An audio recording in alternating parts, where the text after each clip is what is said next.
Pagkatapos, pumunta si Jesus kasama ang mga tagasunod niya sa lugar na kung tawagin ay Getsemani. Pagdating nila roon, sinabi niya sa kanila, "Maupo muna kayo rito. Pupunta ako sa banda roon upang manalangin." Isinama niya si Pedro at ang dalawang anak ni Zebedee. Nagsimulang mabagabag at maghinagpis ng lubos si Jesus. At sinabi niya sa kanila, "Para akong mamamatay sa labis na kalungkutan. Dito lang kayo at magpuyat." Lumayo siya ng kaunti, lumuhod at nanalangin. "Ama ko, kung maaari po ay ilayo niyo sana sa akin ang mga paghihirap na darating.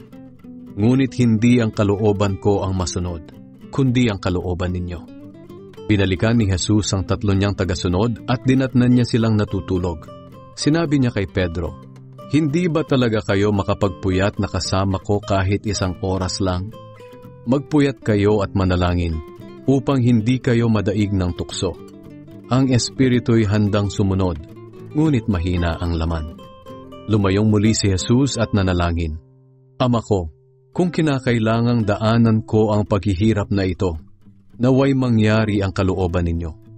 Pagkatapos, muli niyang binalikan ang mga tagasunod niya at nadatnan na naman niya silang natutulog dahil antok na sila.